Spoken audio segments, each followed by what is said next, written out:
ಇದು Akashvani Hassan FM 102.2 mega hertz.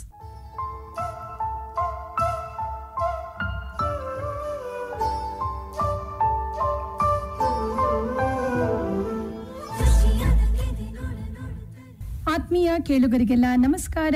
ಕೇಳುಗರೆ, ನೀವೆಲ್ಲ ಕಾತರದಿಂದ ಕಾಯ್ತಾ ಇದ್ದಂತಹ ಸಮಯ ಬಂದೇ ಬಿಡ್ತು. ನಮ್ಮ ಹಾಸನ ಜಿಲ್ಲೆಯ ಉದಯೋನ್ಮುಖ ನಟರಾದ ಮನು ಯುಬಿ ಅವರು ನಮ್ಮ ಜೊತೆ ನಮ್ಮ ಸ್ಟುಡಿಯೋದಲ್ಲಿ ಇದ್ದಾರೆ. ರಾಜ್ಯಾದ್ಯಂತ 15ನೇ ತಾರೀಖು ಬಿಡುಗಡೆಯಾದ ಯೂಸ್ಲೆಸ್ ಫೆಲೋ ಚಿತ್ರವನ್ನ ನಿರ್ದೇಶನ ಮಾಡಿರುವುದರ ಜೊತೆಗೆ ನಾಯಕ ನಟರಾಗಿ ಅಭಿನಯಿಸಿದ್ದಾರೆ. ಬನ್ನಿ ಕೇಳುಗರೆ, ಮನು ಯುಬಿ ಅವರ ನಟನೆಯ ಯೂಸ್ಲೆಸ್ ಫೆಲೋ ಚಿತ್ರದ ಬಗ್ಗೆ ಮಾಹಿತಿಯನ್ನ ತಿಳ್ಕೊಳ್ತಾ ಅವರ ಬಾಲ್ಯ, ಶಿಕ್ಷಣ, ಸಿನಿಮಾ ಕ್ಷೇತ್ರಕ್ಕೆ ಬಂದ ಬಗ್ಗೆ ಎಲ್ಲವನ್ನ ತಿಳ್ಕೊಳ್ಳೋಣ. ಕಾರ್ಯಕ್ರಮಕ್ಕೆ ಸ್ವಾಗತ ಮನು ಅವ್ರಿಗೆ. ನಮಸ್ಕಾರ. Thank you. ನಮಸ್ಕಾರ. ಯೂಸ್ಲೆಸ್ ಫೆಲೋ ಚಿತ್ರ ರಾಜ್ಯಾದ್ಯಂತ ಬಿಡುಗಡೆಯಾಗಿ ಒಳ್ಳೆ ಪ್ರದರ್ಶನವನ್ನ ಕಾಣ್ತಾ ಇದೆ. ಕೇಳುಗರಿಗೆಲ್ಲ ಚಿತ್ರದ ಬಗ್ಗೆ ತಿಳ್ಕೊಳ್ಳೋ ಆಸೆ ಎಷ್ಟು ಇರುತ್ತೋ ಅಷ್ಟೇ ಆಸೆ ಅವರ ವೈಯಕ್ತಿಕ ಜೀವನದ ಬಗ್ಗೆ ತಿಳ್ಕೊಳ್ಳೋದು ಕೂಡ ಆಗಿರುತ್ತೆ. ಈಗ ನಿಮ್ಮ ಹೆಸರು ಬಂದು ಮನು ಯುಬಿ ಅಂತ.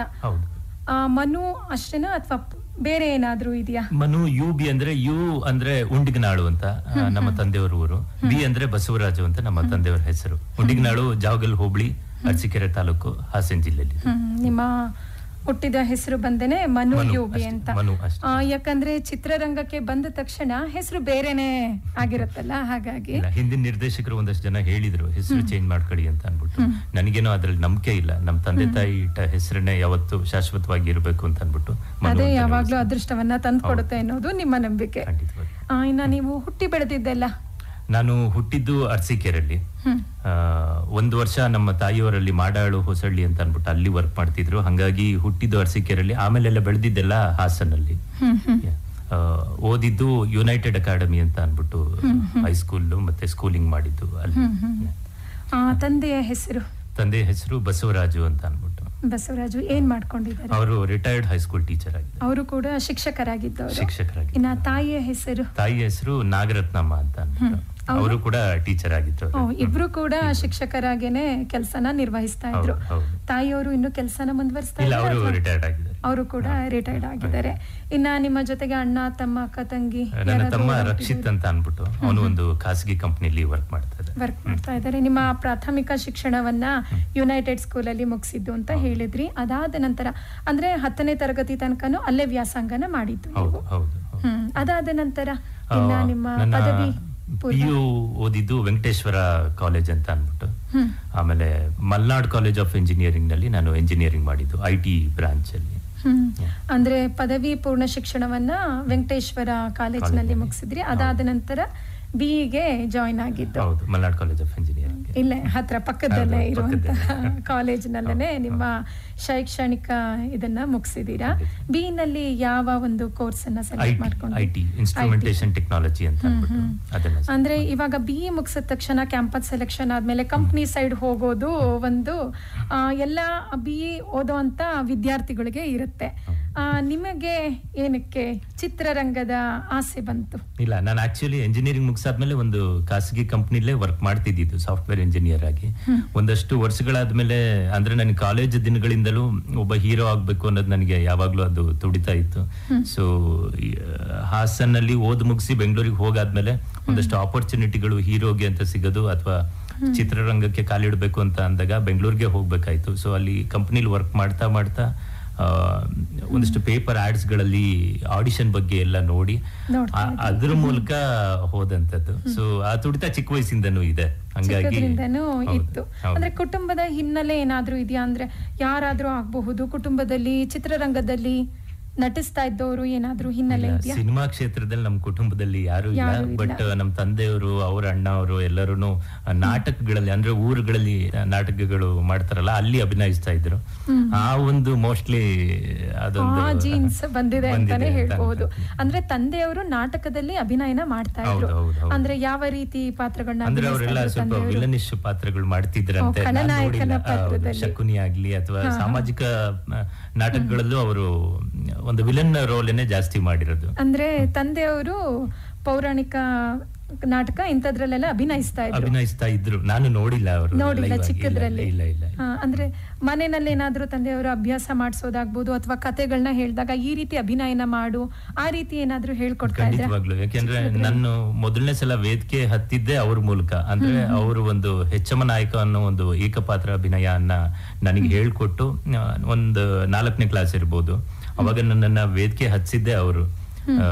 ಈ ರೀತಿ ಪಾತ್ರ ಮಾಡ್ಬೇಕು ಆತರ ಅಂತ ಎಲ್ಲ ಹೇಳ್ಕೊಟ್ಟು ಮಾಡಿಸಿದಂತದ್ದು ಅಪ್ಪಾಜಿನೇ ನನಗೆ ಮೊದಲು ಶಾಲೆನಲ್ಲೇನೆ. 4ನೇ ತರಗತಿ ಓದ್ಬೇಕಾದ್ರೇನೆ ಒಂದು ಪಾತ್ರದಲ್ಲಿ ಅಭಿನಯನ ಮಾಡೋದಕ್ಕೆ ಪ್ರೇರೇಪಣೆನ ನೀಡಿದ್ರು ತಂದೆಯವರು. ಅಲ್ಲಿಂದ ನಿಮಗೆ ಮನಸ್ಸಿನಲ್ಲಿ ಯಾವುದೋ ಮೂಲೆನಲ್ಲಿ ನಾನು ಕೂಡ ಒಂದು ಅಭಿನಯನ ಮಾಡ್ಬೇಕು ಅನ್ನೋದು ಅಲ್ಲೇ ಮೊಳಕೆ ಹೊಡೆಯೋದಕ್ಕೆ ಶುರು. ಸ್ಕೂಲ್ ಡೇಸ್ ಅಂದ್ರೆ ನಮ್ಗೆ ಆಕ್ಚುಲಿ ನಮ್ಮ ಮೇಲೆ ಫೋಕಸ್ ಲೈಟ್ ಇರುತ್ತೆ, ಮುಂದ್ಗಡೆ ಅವ್ರು ಯಾರು ಕಾಣಿಸೋದಿಲ್ಲ ನಮ್ಗೆ, ಜನಗಳು ಎಷ್ಟೇ ಜನ ಕೂತಿದ್ರು. ಅಭಿನಯ ಎಲ್ಲ ಮಾಡಿ ಮುಗಿಸಾದ್ಮೇಲೆ ಒಂದಷ್ಟು ಚಪ್ಪಾಳೆಗಳು ಶಿಳ್ಳೆಗಳು ಕೇಳಿಸೋದಕ್ಕೆ ಶುರುವಾಯ್ತು. ಮೋಸ್ಟ್ಲಿ ಆ ಚಪ್ಪಾಳೆ ಶಿಳ್ಳೆಗಳೇ ಮೋಸ್ಟ್ಲಿ ಇವತ್ತಿನ ತನಕ ನನ್ನನ್ನ ಕರ್ಕೊಂಡ್ ಬರೋದಕ್ಕೆ ದಾರಿಯಾಗಿದೆ ಅಂತ ಅನ್ಕೊಂತೀನಿ. ಕೆಲವರಿಗೆ ಅದು ಅಂಜಿಕೆ ಮತ್ತೆ ಭಯ ಕೂಡ ಶುರುವಾಗ್ಬಿಡುತ್ತೆ. ಆ ಚಪ್ಪಾಳೆ ಎಲ್ಲ ನೋಡಿದಾಗ ಏನೋ ನನ್ನನ್ನೇನಾದ್ರೂ ಗೇಲಿ ಮಾಡೋ ತರ ನಗಾಡ್ತಿದಾರ, ಅದು ಕೂಡ ಮನಸ್ಸಲ್ಲಿರುತ್ತೆ. ಆದ್ರೆ ನಿಮಗೆ ಅದು ಪಾಸಿಟಿವ್ ಆಗಿ ತಗೊಂಡಿದ್ದೀರಾ? ನನ್ನ ಜೀವನದಲ್ಲಿ ಯಾವತ್ತೂ ಅಷ್ಟೇನೆ, ಯಾವ್ದಾದ್ರೂ ಅಷ್ಟೇನೆ ನಾನು ತುಂಬಾ ಪಾಸಿಟಿವ್ ಆಗಿ ತಗೊಳ್ಳೋನು, ಕಾಮ್ ಆಗಿ ತಗೊಳ್ಳೋನು, ವಿತೌಟ್ ಟೆನ್ಷನ್ ಫ್ರೀ ತಗೊಳ್ಳೋನು. ನಾನು ಚಿಕ್ಕದ್ರಿಂದನೂ ಹಾಗೆ ಬೆಳ್ಕೊಂಡ್ ಬಂದಿರೋದು ಅಷ್ಟೇ, ಈಗ್ಲೂ ಅಷ್ಟೇ. ಏನೊಂದಾದ್ರೂ ಸ್ಪೋರ್ಟಿವ್ ಆಗಿ ತಗೊಳ್ಬೇಕು, ಏನೇ ಬಂದ್ರು ಫೇಸ್ ಮಾಡೋಣ. ಹೌದು, ಯಾವ್ದು ಮುಂದಿನ ಯಾವ್ದನ್ನು ಚೇಂಜ್ ಮಾಡಕ್ ಆಗಲ್ಲ ಅಲ್ವಾ, ಹಾಗಿದ್ದಾಗೋಯ್ತು. ಮುಂದೆ ಏನಾಗ್ಬೇಕು ಅದ್ ನೋಡ್ಬೇಕು ಅಂತ. ಅಂದ್ರೆ ಈ ಬುದ್ಧಿ ತಂದೆಯಿಂದ ಕಲಿತಿದ್ದ ಅಥವಾ ತಾಯಿಯಿಂದ ಕಲಿತಿದ್ದ? ಮೋಸ್ಟ್ಲಿ ನಮ್ ತಾಯಿಯವ್ರ ಕಡೆಯಿಂದ ಸ್ವಲ್ಪ ಜಾಸ್ತಿ ಬಂದಿರ್ಬೇಕು. ತಂದೆಯವ್ರ ಕಡೆಯಿಂದನೂ ಇದೆ, ಬಟ್ ನಮ್ ತಾಯಿಯವ್ರ ಕಡೆಯಿಂದ ಸ್ವಲ್ಪ ಧೈರ್ಯ ತುಂಬುವಂತ ಸ್ವಭಾವ ತಾಯಿಯಿಂದನೋ ಅಥವಾ ತಂದೆಯಿಂದ? ಇಬ್ರು ಕೂಡ ಮೋಟಿವೇಟ್ ಮಾಡ್ತಾರೆ. ಅಂದ್ರೆ ವೃತ್ತಿಯಲ್ಲೇ ಶಿಕ್ಷಕರಾಗಿರೋದ್ರಿಂದ ವಿದ್ಯಾರ್ಥಿಗಳನ್ನ ಮೋಟಿವೇಟ್ ಮಾಡೋದೇ ಶಿಕ್ಷಕರ ಗುರಿಯಾಗಿರೋದ್ರಿಂದ ನಿಮಗೂ ಕೂಡ ಅದನ್ನ ಕಲಿಸಿದ್ದಾರೆ ಅಂತಾನೆ ಹೇಳ್ಬಹುದು. ಇನ್ನ ಏನಾದ್ರೂ ಡ್ಯಾನ್ಸ್ ಕ್ಲಾಸಿಗೆ ಸೇರಿರೋದು ಆ ರೀತಿ ಏನಾದ್ರೂ ಹೋಗ್ತಾ ಇದ್ರ ಚಿಕ್ಕ ವಯಸ್ಸಿನಲ್ಲಿ? ಇಲ್ಲ, ನಾನು ಚಿಕ್ಕ ವಯಸ್ಸಲ್ಲಿ ಯಾವ್ದು ಕ್ಲಾಸ್ಗಳು, ಡ್ಯಾನ್ಸ್ ಕ್ಲಾಸ್ ಆ ತರದ್ದೆಲ್ಲ ಏನೂ ಇಲ್ಲ. ಅಂದ್ರೆ ನಾಟಕಗಳು ಮಾಡ್ತಾ ಇದ್ದೆ ಬಿಟ್ರೆ ಒಂದಷ್ಟು ಸ್ಕೂಲ್ ಡೇ ಫಂಕ್ಷನ್ ಅಲ್ಲಿ ಡ್ಯಾನ್ಸ್ ಅಂದ್ರೆ ತುಂಬಾ ಪ್ರೊಫೆಷನಲ್ ಆಗಲ್ಲ, ಅದೇ ಮಾಮೂಲಾಗಿ ಸ್ಕೂಲ್ ಡೇಗಳಲ್ಲಿ ಟಾಟಾ ಮಾಡ್ಕೊಂಡು ಆ ತರದೆಲ್ಲ ಮಾಡಿಸ್ತಾರಲ್ಲ, ಆ ತರ ಮಾಡಿರೋದಷ್ಟೇನೆ. ಬಟ್ ಚಿತ್ರರಂಗಕ್ಕೆ ಬಂದಾದ್ಮೇಲೆ ನಾನು ಕಲ್ತದ್ದು ಎಲ್ಲದನ್ನು, ಡ್ಯಾನ್ಸ್ ಆಗಿರ್ಬೋದು, ಫೈಟ್ ಆಗಿರ್ಬೋದು, ಒಂದ್ ಸಿನಿಮಾ ಆದ್ಮೇಲೆ ನಾನು ಕಲಿತಾ ಹೋಗಿದ್ದು. ಮನೆಯಲ್ಲೇನೆ ಏನಾದ್ರೂ ಅಂದ್ರೆ ನೀವೇ ಹೇಳಿದ್ರಿ ನಂಗೆ ಚಿಕ್ಕದ್ರಿಂದನೂ ಒಂದು ಸ್ಟೇಜ್ ಮೇಲೆ ಪರ್ಫಾರ್ಮ್ ಮಾಡಿದಾಗ್ಲಿಂದ ಒಂದು ಆಸೆ ಅನ್ನೋದು ಚಿಗುರೋದಕ್ಕೆ ಶುರುವಾಯ್ತು ಅಂತ. ಮನೆಯಲ್ಲಿ ಆ ರೀತಿ ಏನಾದ್ರೂ ತಯಾರಿ ಮಾಡ್ಕೊಳ್ತಾ ಇದ್ರೆ ಒಬ್ರೇ ಇದ್ದಾಗ ಸುಮ್ನೆ ಏನೋ ಒಂದು ಪಾತ್ರನ ಮಾಡೋದಾಗಬಹುದು? ಹೌದು, ನಮ್ಗೆ ಯಾವತ್ತಿದ್ರು ಮಿರರ್ ಅಥವಾ ಕನ್ನಡಿ ಅಂತ ಏನ್ ಹೇಳ್ತೀವಿ ಅದೇ ನಮಗೆ ದೊಡ್ಡ ಗುರುಗಳು. ನಮ್ಗೆಲ್ಲದನ್ನೂ ಕಲಿಸುತ್ತದು. ನೀನು ಇಂತ ತಪ್ಪು ಮಾಡ್ತಾ ಇದೀಯಾ, ಇದು ಸರಿಯಾಗಿ ಮಾಡ್ತಾ ಇದೀಯಾ ಅಂತ ಅನ್ಬಿಟ್ಟು ನಾವು ಒಬ್ಬೊಬ್ನೇ ಇದ್ದಾಗ ಅದನ್ನೆಲ್ಲ ಮಾಡಿದೀನಿ. ತುಂಬಾ ಸಲ ಒಂದಷ್ಟು ಮೊನೋ ಆಕ್ಟಿಂಗ್ ತರ, ಅವ್ರ ತರ ಮಾಡಿದ್ರಂಗೆ, ಇವ್ರ ತರ ಮಾಡಿದ್ರಂಗೆ, ಈ ಪಾತ್ರ ಮಾಡಿದ್ರಂಗೆ, ಅಂದ್ರೆ ನಮ್ ತಪ್ಪುಗಳು ನಮ್ಗೆ ಕ್ಲಿಯರ್ ಆಗಿ ಗೊತ್ತಾಗ್ತಾ ಹೋಗುತ್ತೆ. ಸೊ ಕನ್ನಡಿ ಇಸ್ ದ ಬೆಸ್ಟ್ ಗುರು ಅಂತ ಹೇಳ್ತೀನಿ. ಹೌದು, ಅದಂತೂ ಖಂಡಿತ ನಿಜ ಅಂತಾನೆ ಹೇಳ್ಬಹುದು. ಇನ್ನು ಚಿತ್ರರಂಗಕ್ಕೆ ಬರೋದಕ್ಕೆ ಪ್ರೋತ್ಸಾಹನ ನೀಡಿದ್ಯಾರು? ಪ್ರೋತ್ಸಾಹ ನೀಡಿದ್ದು ಅಂತ ಹೇಳೋದಕ್ಕಿಂತ ಅದು ನನ್ನೊಳಗೆ ಬಂದಿದ್ದು ಸಿನಿಮಾಗೆ. ಇಲ್ಲ, ನಾನು ರಾಜ್ಕುಮಾರ್ ಅವ್ರ ಸಿನಿಮಾಗಳನ್ನ ತುಂಬಾ ನೋಡ್ತಿದ್ದೆ. ಎಸ್ಪೆಷಲಿ ನಮ್ ತಂದೆಯವ್ರು ತೋರಿಸಿರ್ಬೋದು ಅವಾಗೆಲ್ಲ, ಮೋಸ್ಟ್ಲಿ ಅಂದ್ರೆ ಟಿವಿಗಳಲ್ಲಿ ಬರ್ಬೇಕಾದ್ರೆ ಎಲ್ಲ ಮಯೂರ ಆಗಿರ್ಬೋದು, ಶ್ರೀಕೃಷ್ಣ ದೇವರಾಯ, ಆಮೇಲೆ ಇಂಥ ಪೌರಾಣಿಕ ಪಾತ್ರಗಳು ತುಂಬಾ ಪ್ರಭಾವ ಬೀರಿತ್ತು ನನಗೆ. ಸೊ ಅದು ಎಲ್ಲೋ ಒಂದು ಕಾರಣ ಅನ್ಸುತ್ತೆ ನಾನು ಸಿನಿಮಾ ರಂಗಕ್ಕೆ ಬರೋದು. ಬಟ್ ಸ್ಫೂರ್ತಿ ಆಚೆಯಿಂದ ಅಂತ ಯಾರ್ದು ಇಲ್ಲ. ನನಗೆ ಅನ್ಸಿ ನಾನು ಏನೋ ಜನಗಳ ಒಂದು ಪ್ರೀತಿ ಸಂಪಾದನೆ ಮಾಡಬೇಕು, ಉಳಿದ ಹೀರೋಗಳೆಲ್ಲ ಹೆಂಗ್ ಸಂಪಾದನೆ ಮಾಡ್ತಾ ಇದ್ರೆ ನನಗೂ ಆ ಪ್ರೀತಿ ಸಿಗ್ಬೇಕು ಅಂತ ಆಸೆ ಪಟ್ಟು ಬಂದಂತದ್ದು ನಾನು. ಯಾವ ಗೀತೆ ಇಷ್ಟ ಆಗುತ್ತೆ ನಿಮ್ಗೆ? ರಾಜ್ಕುಮಾರ್ ಅವರ ಚಿತ್ರನ ನೋಡಿದೀನಿ ಅಂತ ಹೇಳಿದ್ರಿ, ಅವರ ಯಾವ ಗೀತೆ ನಿಮಗೆ ತುಂಬಾನೇ ಅಚ್ಚುಮೆಚ್ಚು? ನಮ್ಗೆ ಕಸ್ತೂರಿ ನಿವಾಸದಿಂದ ಆಡಿಸಿ ನೋಡು ಬಿಡಿಸಿ ನೋಡು ಅನ್ನೋ ಹಾಡು ತುಂಬಾನೇ ಇಷ್ಟ ನನಗೆ. ಒಳ್ಳೆಯ ಸಾಹಿತ್ಯ ಇರುವಂತಹ ಗೀತೆನೇ ತುಂಬಾ ನಿಮಗೆ ಅಚ್ಚುಮೆಚ್ಚಾಗಿದೆ ಅಂತಾನೆ ಹೇಳ್ಬಹುದು. ಇನ್ನ ಚಿತ್ರರಂಗಕ್ಕೆ ಬರ್ಬೇಕು ಅಂತ ಆಸೆ ಚಿಕ್ಕದ್ರಿಂದನೇ ಶುರುವಾಗಿತ್ತು ಅಂತ ಹೇಳಿದ್ರಿ. ಮನೆಯಲ್ಲಿ ಅದಕ್ಕೆ ವಿರೋಧ ಏನೂ ಇರ್ಲಿಲ್ವಾ? ಇಲ್ಲ ಪಾಪ, ಒಳ್ಳೆ ಕಂಪ್ನಿಲಿ ಕೆಲ್ಸಕ್ಕೆ ಸೇರಿದ್ದಾನೆ, ಯಾಕಿದು ಸಡನ್ ಆಗಿ ಡಿಸಿಷನ್ ಅದು ಇದು ಅಂತ. ಪಾಪ ಎಂತ ತಂದೆ ತಾಯಿಗಾದ್ರೂ ಬಂದೇ ಬರ್ತಾ ಅಂದ್ರೆ ತಿಂಗಳ ಒಳ್ಳೆ ಸಂಬಳ ಬರ್ತಾ ಇದೆ, ಆರಾಮಾಗಿ ಜೀವನ ಹೋಗ್ತಾ ಇದೆ, ಯಾಕಿದ್ ಬೇಕಾ ರಿಸ್ಕ್ ಅನ್ನೋದು ಸ್ಟಾರ್ಟಿಂಗ್ ಇತ್ತು ಪಾಪ ಇಬ್ಬರಿಗೂ, ಇಲ್ಲ ಅಂತ ಹೇಳಲ್ಲ. ನಾನು ಕೆಲ್ಸ ಬಿಡ್ಬೇಕಾದ್ರೂ ಅಂದ್ರೆ ಒಂದು ಸಿನಿಮಾ ನಾನು ಕೆಲ್ಸಕ್ಕೆ ಹೋಗ್ತಾನೆ ಮಾಡಿದೆ ನಾನು. ಬಟ್ ತುಂಬಾ ತೊಂದರೆ ಆಗೋಯ್ತು. ಅಂದ್ರೆ ರಜಾ ಕೇಳೋದಾಗ್ಲಿ, ಹೋಗಿ ನಿಂತ್ಕೊಂಡು ರಜಾ ಕೇಳ್ಕೊಂಡು, ಅಂದ್ರೆ 2 ದೋಣಿ ಮೇಲೆ ಕಾಲಿಟ್ಟು ಹೋಗೋದು ಸರಿಯಲ್ಲ. ಯಾವ್ದಾದ್ರು ಒಂದ್ರ ಮೇಲೆ ಫೋಕಸ್ ಮಾಡಿ ಹೋಗೋಣ ಅಂತ ಅನ್ಬಿಟ್ಟು ಒಂದು 6 ತಿಂಗಳು ಅವ್ರನ್ನು ಪ್ರಿಪೇರ್ ಮಾಡಿದ್ದೀನಿ. ಇವತ್ತು ಕೆಲಸ ಬಿಟ್ಬಿಟ್ಟೆ, ನಾಳೆ ಬಿಡ್ತೀನಿ ಅಂತ ಅನ್ಬಿಟ್ಟು ಅವ್ರನ್ನು ಮೆಂಟಲಿ ಸ್ವಲ್ಪ ಪ್ರಿಪೇರ್ ಮಾಡಿ ಬಿಟ್ಟಿದ್ದಂಥದ್ದು. ಸ್ಟಾರ್ಟಿಂಗ್ ಎಲ್ಲ ಅಪ್ಪಾಜಿಗೆ ತುಂಬಾ ಇದಿತ್ತು, ಅಂದ್ರೆ ಖುಷಿ ಇತ್ತು, ಆಯ್ತು ಬಿಟ್ಟಿದ್ಯಾ, ಇನ್ನೂ ಚೆನ್ನಾಗಿ ಮಾಡು, ಸಿನಿಮಾಗಳು ದೊಡ್ಡ ಹೀರೋ ಆಗೋ ಅದು ಇದು ಅಂತ. ಬರ್ತಾ ಬರ್ತಾ ಅವ್ರದ್ದು ಸ್ವಲ್ಪ ಇದು ಕಡಿಮೆ ಆಯ್ತು, ತಾಯಿಯವರಿಗೆ ಸ್ವಲ್ಪ ಜಾಸ್ತಿ ಆಯ್ತು ಆಕಾಂಕ್ಷೆಗಳು. ಇಲ್ಲ ನೀನ್ ಏನಾದ್ರು ಮಾಡ್ತೀಯಾ ಮಾಡು ಅಂತ ಅನ್ಬಿಟ್ಟು ಅವ್ರಗಳ ಒಂದು ಸಪೋರ್ಟ್, ಫ್ಯಾಮಿಲಿ ಸಪೋರ್ಟ್ ಇಂತಾನೆ ಸದ್ಯದ ಮಟ್ಟಿಗೆ ಇಲ್ಲಿ ತನಕ ಬರೋದಕ್ಕೆ ತುಂಬಾನೇ ಚೆನ್ನಾಗಿತ್ತು. ಖಂಡಿತವಾಗ್ಲೂ ಚೆನ್ನಾಗಿ. ಇನ್ನ ತಂದೆ ತಾಯಿ ಸಪೋರ್ಟ್ ಯಾವತ್ತಿದ್ರೂ ಮಕ್ಕಳಿಗೆ ಇದ್ದೇ ಇರುತ್ತೆ. ಇನ್ನು ಸಂಬಂಧಿಕರಾಗಬಹುದು, ಅವರ ಪ್ರತಿಕ್ರಿಯೆ ಯಾವ ರೀತಿ ಇತ್ತು ನೀವು ಚಿತ್ರರಂಗಕ್ಕೆ ಹೋದಾಗ? ಇಲ್ಲ, ಖಂಡಿತವಾಗ್ಲೂ ನಮ್ ತಂದೆ ತಾಯಿಗೆ ಅನ್ನಿಸ್ದಂಗೆ ಅವರಿಗೂ ಅನ್ಸಿರ್ಬಹುದು, ಬಹುಶಃ ನಮಗೆ ಹೇಳ್ದಲೇ ಇರ್ಬೋದು, ಅಥವಾ ನನ್ನ ಹಿಂದೆ ಅವ್ರ ಹತ್ರ ಮಾತಾಡಿರ್ಬಹುದು. ನನ್ ಯಾವತ್ತು ನನಗೆ ಕಿವಿಗೆ ಬಿದ್ದಿಲ್ಲ. ಅಫ್ಕೋರ್ಸ್ ಅವ್ರದ್ದು ತುಂಬಾ ಸಪೋರ್ಟ್ ಇದೆ ಅಂತಾನೆ ಹೇಳೋದಕ್ಕೆ ಇಷ್ಟಪಡ್ತೀನಿ. ಅವ್ರಗಳಿಗೂ ಎಲ್ಲರಿಗೂ ಖುಷಿ ಇದೆ ಬಂದಿರೋದು. ಅಂದ್ರೆ ಒಬ್ಬ ಹೀರೋ ಆಗೋದು ಅಂತ ಅಂದ್ರೆ ನಮ್ಮ ಮಿಡಲ್ ಕ್ಲಾಸ್ ಜನಗಳಿಗೆ ಅದೊಂದು ಏನೋ ಕೈಗೆ ಇಟ್ಟಕ್ಲಾರದ್ದು ಅಂತ ಅನ್ಸಿರುತ್ತೆ. ಸೊ ಆ ಒಂದು ನಿಟ್ಟಿನಲ್ಲಿ ಹೋಗ್ತಾ ಇದ್ದಾನೆ, ಚೆನ್ನಾಗಾಗ್ಲಿ ಅನ್ನೋದು ಎಲ್ಲರ ಒಂದು ಆಶಯ ಅಂತಾನೆ ಹೇಳ್ಬೋದು. ಅಂದ್ರೆ ಚಿಕ್ಕ ಪುಟ್ಟ ಪಾತ್ರದಲ್ಲಿ ಅಭಿನಯಿಸೋದೇ ಒಂದು ಸಾಧನೆ ಅಂತಾನೆ ಹೇಳ್ಬೋದು. ಅಂತದ್ರಲ್ಲಿ ಒಂದು ನಾಯಕ ನಟನಾಗಿ ನಟಿಸೋದು ಅಂದ್ರೆ ಅದು ಅಷ್ಟು ಸುಲಭದ ಮಾತಲ್ಲ. ಇಲ್ಲಿ ತನಕ ಎಷ್ಟು ಚಿತ್ರದಲ್ಲಿ ಅಭಿನಯಿಸಿದ್ದೀರಾ? ನಾನು ಟೋಟಲ್ 4 ಚಿತ್ರಗಳಲ್ಲಿ ಅಭಿನಯಿಸಿದ್ದೀನಿ. ಒಂದು ಮೊದಲನೇದು ಕ ಅಂತ ಅನ್ಬಿಟ್ಟು, ಅದರಲ್ಲಿ ತುಂಬಾ ಒಂದು ಚಿಕ್ಕ ಪಾತ್ರ, ಅಂದ್ರೆ ಒಂದು ಲೀಡ್ ರೋಲೇನೆ, ಬಟ್ ಸ್ಕ್ರೀನ್ ಸ್ಪೇಸ್ ತುಂಬಾನೇ ಕಡಿಮೆ ಇದ್ದಂಥದ್ದು. ಆಮೇಲೆ ಮೋಜೋ ಅಂತ ಅನ್ಬಿಟ್ಟು ಅದರಲ್ಲಿ ಸಿಂಗಲ್ ಹೀರೋ ಆಗಿ ಬಂದಿದ್ದು ಮೊದಲನೇ ಚಿತ್ರ 2017 ಅಕ್ಟೋಬರ್ 29 ಅನ್ಸುತ್ತೆ. ಅಲ್ಲಿ ಮೋಜೋ ಅಲ್ಲಿ ಸಿಂಗಲ್ ಹೀರೋ ಆಗಿ ಬಂದಿದ್ದು. ನಾನು ನನ್ ಜಾನು ಅಂತ 2021 ಜನವರಿ 27ರಲ್ಲಿ ರಿಲೀಸ್ ಆಗಿದ್ದು. ಅದು ನನ್ನ 2ನೇ ಚಿತ್ರ. ಇದು ಯೂಸ್ಲೆಸ್ ಫೆಲೋ ನನ್ನ 3ನೇ ಚಿತ್ರ. ನಾಯಕನಾಗಿ ಮತ್ತೆ ನಿರ್ದೇಶಕನಾಗಿ ಅಂಡ್ ಪ್ರೊಡಕ್ಷನ್ ಕೂಡ ಹ್ಯಾಂಡಲ್ ಮಾಡಿದ್ದೀನಿ ಈ ಚಿತ್ರದಲ್ಲಿ. ಒಟ್ಟು 4 ಚಿತ್ರದಲ್ಲಿ ಅಭಿನಯಿಸಿದ್ದೀರಾ. ಇನ್ನು ನಾಯಕ ನಟನಾಗಿ ಅಭಿನಯಿಸಿರೋದು 3 ಚಿತ್ರಗಳಲ್ಲಿ. ಈ ಚಿತ್ರದಲ್ಲಿ ಇನ್ನು ಕಿರುತೆರೆ ನಿಮಗೆ ಯಾಕೆ ಇಷ್ಟ ಆಗ್ಲಿಲ್ವಾ? ಅಲ್ಲೂ ಕೂಡ ಏನಾದ್ರೂ ಅಭಿನಯಿಸಿದೀರಾ ಕಿರುತೆರೆನಲ್ಲಿ? ಕಿರುತೆರೆಯಿಂದ ಎಲ್ಲಾ ಚಾನೆಲ್ಗಳಿಂದನೂ ಆಲ್ಮೋಸ್ಟ್ ಆಫರ್ಗಳು ಬಂತು. ಬಟ್ ನನ್ನ ಫೋಕಸ್ ಇದ್ದಿದ್ದು ಸಿನಿಮಾ ಮೇಲೆ ಮಾತ್ರ. ಅದ್ರಲ್ಲೇ ಏನೋ ಮಾಡ್ಬೇಕು, ದೊಡ್ಡ ಮಟ್ಟದಲ್ಲಿ ಮಾಡ್ಬೇಕು ಅಂತ ಇದ್ದಿದ್ರಿಂದ ಕಿರುತೆರೆ ಕಡೆ ಅಷ್ಟೊಂದು ಒಲವು ನಾನೇ ತೋರಿಸ್ಲಿಲ್ಲ. ಹಿರಿತೆರೆನಲ್ಲೇನೆ ಕಾಣಿಸ್ಕೊಳ್ಬೇಕು. ಹೌದು, ಅಂದ್ರೆ ನಾನ್ ನೋಡಿದಂತ ಹೀರೋಗಳು ಎಲ್ಲರೂ ಹಿರಿತೆರೆಲ್ಲೇ ಇದ್ದವರು. ನಮ್ಮ ರಾಜ್ಕುಮಾರ್ ಸರ್ ಆಗಿರ್ಬೋದು, ಆಮೇಲೆ ನಾವು ಚಿಕ್ಕ ಹುಡುಗರಿಂದ ನೋಡಿದವರು ಸುದೀಪ್ ಸರ್ ಆಗಿರ್ಬೋದು, ದರ್ಶನ್ ಸರ್ ಆಗಿರ್ಬೋದು, ಅಪ್ಪು ಸರ್, ಅವ್ರನ್ನೆಲ್ಲ ನಾವು ದೊಡ್ಡ ಸ್ಕ್ರೀನ್ ನಲ್ಲಿ ದೊಡ್ಡ ಮಟ್ಟದಲ್ಲಿ ನೋಡಿ ಒಂದು ಖುಷಿ ಇದ್ದಿದ್ರಿಂದ ನಾನು ಅಲ್ಲೇ ಹೋಗಿ ಏನೋ ಮಾಡ್ಬೇಕು ಅನ್ನೋದು ನನ್ನ ಆಸೆ. ಯಾವ ಹೀರೋ ಅಂದ್ರೆ ನಾಯಕ ನಟ ನಿಮಗೆ ತುಂಬಾ ಅಚ್ಚುಮೆಚ್ಚು? ರಾಜ್ಕುಮಾರ್ ಅಂತ ಹೇಳಿದ್ರಿ, ಅದು ಆಗಿನ ಕಾಲದಲ್ಲಿ ಅಂದ್ರೆ 70-80ರ ದಶಕದವರು. ಇನ್ನ ಈಗಿನವರು ಅಂತ ಬಂದಾಗ ಯಾವ ಹೀರೋ ನಿಮಗೆ ತುಂಬಾ ಅಚ್ಚುಮೆಚ್ಚು? ಈಗ ಹೇಳಿದ್ನಲ್ಲ, ಅವರು 3 ಜನನು ನನಗೆ ತುಂಬಾ ಇಷ್ಟ.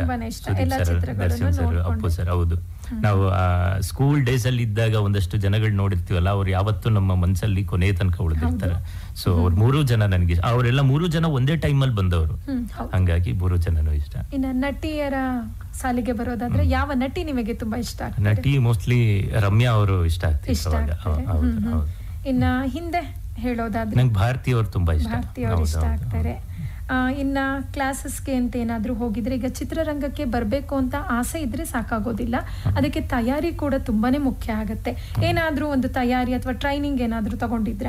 ಇಲ್ಲ, ನಾನು ಟ್ರೈನಿಂಗ್ ಅಂದ್ರೆ ನಾನು ಸಿನಿಮಾಗಳು ನೋಡಿ ಕಲ್ತವನ್. ನಾನು ಯಾವುದೇ ಸ್ಕೂಲ್ಗಳಿಗೆ ಹೋಗಿಲ್ಲ. ಇಲ್ಲ, ಆಮೇಲೆ ಅದೇ ಹೇಳಿದ್ನಲ್ಲ, ಫಸ್ಟ್ ಫಿಲಮ್ ಆದ್ಮೇಲೆ ಇಲ್ಲ, ಇಲ್ಲಿ ನನಗೆ ಇನ್ನು ಅಂದ್ರೆ ಒಂದು ಮಟ್ಟಿಗೆ ಫೈಟ್ಸ್ ಆ ಸಿನಿಮಾ ನೋಡಿ ಏನೋ ಒಂದು ತಕ್ಕ ಮಟ್ಟಿಗೆ ಇರ್ತಿತ್ತೆ ಹೊರತು ಫೈಟ್ಸ್ ಎಲ್ಲ ಕಲಿಬೇಕು, ಡ್ಯಾನ್ಸ್ ಕಲಿಬೇಕು ಅಂತ ಅನ್ಬಿಟ್ಟು ಆಮೇಲೆ ಕ್ಲಾಸ್ಗೆ ಹೋಗಿ ಅಂತದ್ದು. ಫೈಟ್ಸ್ ನಾನು ಅಪ್ಪು ವೆಂಕಟೇಶ್ ಅವ್ರ ಹತ್ರ ಕಲ್ತಿದ್ದು, ಪುನೀತ್ ರಾಜ್ಕುಮಾರ್ ಸರ್ಗೆ ಹೇಳ್ಕೊಟ್ಟಂತವ್ರು ಅವರು. ಆಮೇಲೆ ರಾಜ್ಕುಮಾರ್ ಸರ್ಗೆ ಟ್ರೈನ್ ಮಾಡ್ತಿದ್ರು ಅವರು. ಸೊ ಅವ್ರ ಹತ್ರ ಹೋಗಿ ಫೈಟ್ಸ್ ನ ಕಲ್ತಿದ್ದು. ಅದು ಸಿನಿಮಾ ರಂಗಕ್ಕೆ ಬಂದ ನಂತರ. ಹೌದು, ಅಂದ್ರೆ ನಮಗೆ ಗೊತ್ತಿಲ್ವಲ್ಲ, ನಮಗೆ ನಾಲೆಡ್ಜ್ ಇಲ್ಲ. ಹಾಸನಿಂದ ಎಸ್ಪೆಷಲಿ ಹೋದವರಿಗೆ ಸಿನಿಮಾ ಹೆಂಗಿರುತ್ತೆ, ಶೂಟಿಂಗ್ ಹೆಂಗ್ ನಡೆಯುತ್ತೆ ಅನ್ನೋದೇ ಗೊತ್ತಿಲ್ಲ ಇಲ್ಲಿಯವರಿಗೆಲ್ಲ. ಸೊ ಅಲ್ಲಿ ಹೋಗಿ ತಿಳ್ಕೊಂಡು, ಇಲ್ಲ ಇಂಥದ್ದೆಲ್ಲ ಬೇಕು ಅಂತ ಗೊತ್ತಾಗಿ ಆಮೇಲೆ ಕಲ್ತಂತದ್ದು ನಂದು. ಅಂದ್ರೆ ಚಿತ್ರರಂಗಕ್ಕೆ ಬಂದ ನಂತರ ಅಂದ್ರೆ ಇವಾಗ ಒಬ್ಬ ಸಿನಿಮಾದಲ್ಲೇನೆ ಪ್ರಸಿದ್ಧಿ ಪಡೆದಂತಹ ನಟ ನಟಿಯರ ಮಕ್ಕಳೇ ಆಗಬಹುದು, ಹಲವಾರು ವರ್ಷ ಟ್ರೈನಿಂಗ್ ಅಂತ ತಗೊಂತಾರೆ. ನೀವು ಯಾವುದೇ ಟ್ರೈನಿಂಗ್ ಅಂತ ತಗೊಳ್ದೇನೆ ಚಿತ್ರರಂಗಕ್ಕೆ ಅದೇ ಹೇಳಿದ್ನಲ್ಲ, ಫ್ಯಾಮಿಲಿ ಬ್ಯಾಕ್ ಗ್ರೌಂಡ್ ಆತರ ಇಲ್ಲ ನಮ್ಗೆ. ಯಾರೋ ಒಬ್ರು ಈ ತರ ಈ ವೇಲ್ ಹೋಗು, ಈ ತರ ಮಾಡಿದ್ರೆ ಕರೆಕ್ಟ್ ಆಗಿರುತ್ತೆ, ಸಿನಿಮಾದಲ್ಲಿ ಹಿಂಗ್ ಹೋಗ್ಬೇಕು ಅಂತ ಹೇಳೋರು ಯಾರು ಇಲ್ಲ. ನಾವೇ ಸ್ವಂತ ಕಲಿಕೆಯಿಂದ ಹಿಂಗ್ ಮಾಡಿದ್ರೆ ಮುಂದೆ ಹೋಗ್ಬೋದು ಅಂತ ಕಲ್ತು ಇಲ್ಲಿ ತನಕ ಬಂದಿರೋದು. ಹೌದು, ಯಾಕಂದ್ರೆ ನೀವು ಅವಾಗ್ಲೇ ಹೇಳಿದ್ರಿ ಕನ್ನಡಿ ಮುಂದೆ ನಿಂತ್ಕೊಂಡು ನಾನು ಪಾತ್ರನ ಅಭಿನಯಿಸ್ತಾ ಇದ್ದೆ, ಅದರಿಂದ ನಮ್ಮ ತಪ್ಪುಗಳು ಕಂಡು ಬರುತ್ತೆ ಅಂತ. ಹೌದು, ಅಂದ್ರೆ ಈಗ ನಾವು ಬೇರೆಯವ್ರಿಗೆ ತೋರಿಸಿದಾಗ ಅವರು ತಪ್ಪನ್ನ ಹೇಳ್ತಾರೆ, ಆಗ ನಾವು ತಿದ್ಕೊಂತೀವಿ. ಅದೇ ನಾವೇ ಆಗಿ ಸ್ವಯಂ ಪ್ರೇರಿತರಾಗಿ ಕನ್ನಡಿ ಮುಂದೆ ನಿಂತ್ಕೊಂಡು ಮಾಡಿದಾಗ ನಮ್ಮ ತಪ್ಪು ನಮ್ಮ ಕಣ್ಣಿಗೆ ತಕ್ಷಣನೇ ಕಂಡು ಬರುತ್ತೆ. ಇನ್ನ ಗಾಡ್ ಫಾದರ್ ಅಂತ ಯಾರಾದ್ರೂ ಇದಾರಾ? ಗಾಡ್ ಫಾದರ್ ಅಂತ ಇದುವರೆಗೂ ಇಲ್ಲ, ಹಿಂದೆನೂ ಇರಲಿಲ್ಲ, ಮುಂದೆನೂ ಇಲ್ದೇ ಇದ್ರೂ ತೊಂದರೆ ಇಲ್ಲ. ನನಗೇನಿದ್ರು ನನ್ನ ಸ್ವಂತ ಒಂದು ಶಕ್ತಿ ಮೇಲೆ ಮುಂದೆ ಹೋಗ್ಬೇಕು ಅನ್ನೋದು ನನ್ನ ಆಸೆ. ಸೊ ಅಥವಾ ಚಿತ್ರರಂಗಕ್ಕೆ ಬರ್ಬೇಕಾದವರಿಗೂ ಒಂದು ಕಿವಿ ಮಾತು, ಇನ್ನೊಬ್ಬರನ್ನ ಯಾರನ್ನೋ ನಂಬ್ಕೊಂಡು ಬರಬೇಡಿ. ನಿಮಗೆ ಸ್ವಂತ ಎಬಿಲಿಟಿ ಇತ್ತ, ಮುಂದೆ ಹೋಗ್ತೀನಿ ಅನ್ನೋ ಒಂದು ಸಾಮರ್ಥ್ಯ ನಿಮಗಿದ್ಯಾ, ಅದನ್ನ ಮಾತ್ರ ನಂಬ್ಕೊಂಡು ಬರ್ಬೇಕು ಅಂತ ಹೇಳ್ತೀನಿ. ಯಾರು ಕೊನೆ ತನಕ ಕೈ ಹಿಡಿದು ಎಳ್ಕೊಂಡು ಹೋಗಲ್ಲ ಅಥವಾ ಕರ್ಕೊಂಡು ಹೋಗಲ್ಲ. ಏನೋ ಒಂದು ಚಿಕ್ಕ ಮಟ್ಟದಲ್ಲಿ ಮಧ್ಯದಲ್ಲಿ ಎಲ್ಲೋ ಬಂದು ಚೆನ್ನಾಗಿ ಮಾಡ್ತಾ ಇದೀಯಪ್ಪ ಅಂತ ಹೇಳ್ಬೋದೇ ಹೊರತು ಕೈ ಹಿಡಿಸಿ ನಡ್ಕೊಂಡು ಹೋಗೋರು ಇಲ್ಲಿ ಯಾರು ಇಲ್ಲ. ಮಾತಿಗೆಲ್ಲ ನಾವು ಬೀಗ್ಬಾರ್ದು. ಅದಕ್ಕೆ ಒಂದು ಲೈನೇ ಬರ್ದ್ಬಿಟ್ಟಿದೀನಿ ಒಂದು ಡೋಂಟ್ ಕೇರ್ ಸಾಂಗ್ ಅಲ್ಲಿ, ನಮ್ಗೆ ನಾವೇ ಹೀರೋ ಆಗ್ಬೇಕು, ಯಾವನು ಇಲ್ಲಿ ಬರೋದಿಲ್ಲ ಅಂತ ಅನ್ಬಿಟ್ಟು. ಅಂದ್ರೆ ಇನ್ನ ಇಷ್ಟ ಹೊತ್ತು ನಿಮ್ ಬಗ್ಗೆ ಸಾಕಷ್ಟು ಮಾಹಿತಿನ ತಿಳ್ಕೊಂಡ್ವಿ. ಈಗ ಚಿತ್ರದ ವಿಷಯಕ್ಕೆ ಬರೋಣ. ಯೂಸ್ಲೆಸ್ ಫೆಲೋ, ಯಾಕೆ ಈ ಹೆಸರನ್ನೇ ಆಯ್ಕೆ ಮಾಡ್ಕೊಂಡ್ರಿ? ಯೂಸ್ಲೆಸ್ ಫೆಲೋ ಅದು ಹೇಳ್ತಿದ್ರೆ ನನಗೆ ಒಂದು ಟೈಟಲ್ ಅಂತ ಅಂದ್ರೆ ತುಂಬಾ ಕ್ಯಾಚಿ ಆಗಿರ್ಬೇಕು, ಅಂಡ್ ಪ್ರತಿಯೊಬ್ಬರಿಗೂ ಆ ಟೈಟಲ್ ಯಾವತ್ತೂ ಕೇಳಿರ್ಬೇಕು, ಅವರ ಜೀವನದಲ್ಲಿ ಎಲ್ಲಾದ್ರೂ ಕೇಳಿರ್ಬೇಕು, ಅದೇ ತರದ್ದು ಟೈಟಲ್ ಇಡಬೇಕು ಅನ್ನೋದಿತ್ತು. ಸೊ ಯೂಸ್ಲೆಸ್ ಫೆಲೋ ಅಂತ ಅಂದ ತಕ್ಷಣನೇ ನಾವು ಬೇರೆಯವ್ರಿಗೆ ಬೈದಿರೋದು ಆಗ್ಬೋದು, ಅಥವಾ ಅವ್ರು ನಮಗೆ ಬೈದಿರೋದಾಗ್ಬೋದು, ಅಥವಾ ಇನ್ನೊಬ್ರು ಬೇರೆ ಯಾರಿಗೋ ಬೈತಾ ಇರ್ಬೇಕಾದ್ರೆ ಕೇಳಿಸ್ಕೊಂಡಿರೋದಾಗ್ಬೋದು. ಸೊ ಇದು ಪ್ರತಿಯೊಬ್ಬರ ಜೀವನದಲ್ಲಿ ಬಂದು ಹೋಗಿರುತ್ತೆ ಈ ಪದ. ಅದು ಪ್ಲಸ್ ಆಮೇಲೆ ನನ್ನ ಕಥೆಯಲ್ಲಿ ಇಂಟರ್ವೆಲ್ ಮತ್ತೆ ಕ್ಲೈಮ್ಯಾಕ್ಸ್ ನೋಡಿದ್ರೆ ಎಕ್ಸಾಕ್ಟ್ ಆಗಿ ಈ ವರ್ಡ್ ಏನಕ್ಕೆ ಇಟ್ಟಿದ್ದೀನಿ ಅನ್ನೋದು ಗೊತ್ತಾಗುತ್ತೆ. ಸೊ ಅದಕ್ಕೋಸ್ಕರ ಯೂಸ್ಲೆಸ್ ಫೆಲೋ ಅಂದ್ರೆ ತಕ್ಷಣ ನಮ್ಮ ಮನಸ್ಸಿಗೆಲ್ಲ ಏನ್ ಬರುತ್ತೆ ಅಂದ್ರೆ ಯಾವ್ದೋ ಒಬ್ಬ ಪುಂಡು ಹುಡುಗನ ಹುಡುಗಾಟಿಕೆಯ ಇರುವಂತಹ ಪಾತ್ರ ಇರುವಂತಹ ಚಿತ್ರ ಅಂತ ತೋರಿಸುತ್ತೆ. ಖಂಡಿತವಾಗ್ಲು ಅದು ಒಂದು ಪಾರ್ಟ್ ಆದ್ರೆ ಅದನ್ನ ಒಬ್ಬ ಆ ಯೂಸ್ಲೆಸ್ ಫೆಲೋ ಹಂತವನ್ನ ದಾಟ್ಲೇಬೇಕಾಗತ್ತೆ ಮನುಷ್ಯ ಎಲ್ಲರ ಜೀವನದಲ್ಲೂ.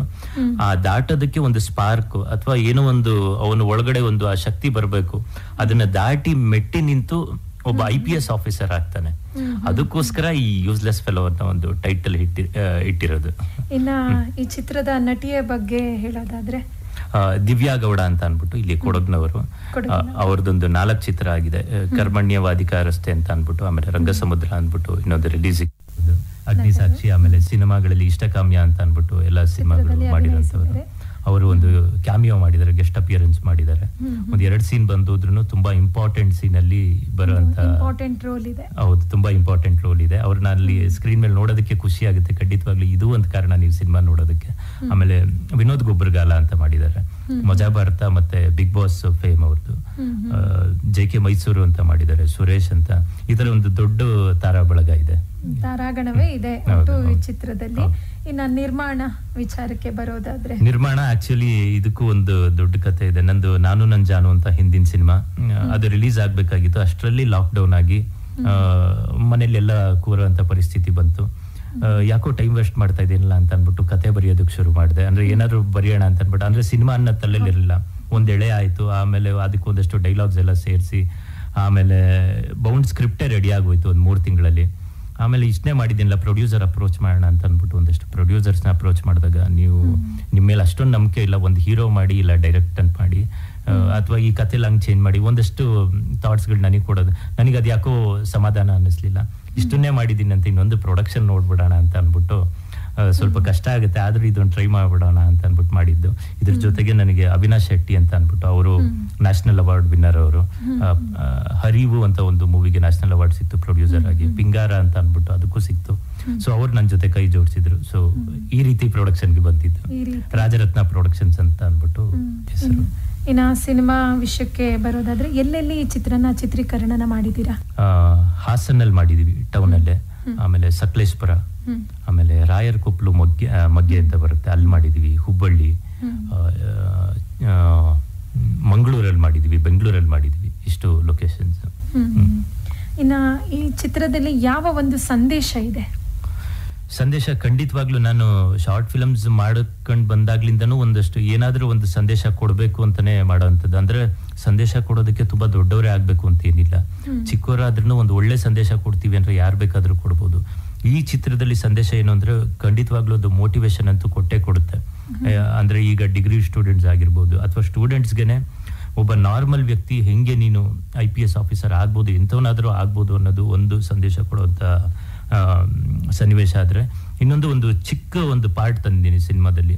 ಅಂದ್ರೆ ಇವತ್ತಿನ ಮಟ್ಟಿಗೆ ಚಿಕ್ಕ ಮಕ್ಕಳ ಮೇಲೆ ಲೈಂಗಿಕ ದೌರ್ಜನ್ಯ ತುಂಬಾನೇ ಜಾಸ್ತಿ ಆಗ್ತದೆ, ನ್ಯೂಸ್ಗಳಲ್ಲೆಲ್ಲ ಕೇಳ್ತಾ ಇದೀವಿ. ಅದ್ರ ಬಗ್ಗೆ ಅವೇರ್ನೆಸ್ ಮೂಡಿಸೋ ಅಂತ ಒಂದು ಸೀನ್ ಇಟ್ಟಿದ್ದೀನಿ. ಅವನು IPS ಆಫೀಸರ್ ಆದ್ಮೇಲೆ ಸ್ಕೂಲ್ಗಳ ಹೆಡ್ಗಳನ್ನ ಕರೆದು ಒಂದು ಮೀಟಿಂಗ್ ಕರೀತಾನೆ. ಅಲ್ಲಿ ಅವೇರ್ನೆಸ್ ಮೂಡಿಸೋ ಅಂತ ಒಂದು ಕೆಲಸ ಮಾಡಿದೀವಿ. ಅಂದ್ರೆ ಗುಡ್ ಟಚ್ ಅಂದ್ರೇನು, ಬ್ಯಾಡ್ ಟಚ್ ಅಂದ್ರೇನು, ಮಕ್ಕಳು ಏನ್ ನಮ್ಮ ಮನೇಲಿ ಬಂದು ಹೇಳ್ಬೇಕಾಗತ್ತೆ, ಈ ತರ ಆಯ್ತು ಅನ್ನೋದನ್ನ ಓಪನ್ ಆಗಿ ಹೇಳ್ಬೇಕಾಗತ್ತೆ. ಆ ತರದ್ದೊಂದು ಸೀನ್ ನ ಮಧ್ಯದಲ್ಲಿ ತಂದಿ. ಸೊ ಈ ರೀತಿಯಾಗಿ ಸಾಮಾಜಿಕ ಕಳಕಳಿಯನ್ನು ಇಟ್ಕೊಂಡು ಮಾಡಿರೋಂತ ಒಂದು ಸಿನಿಮಾ ಅಂತ ಹೇಳ್ಬೋದು.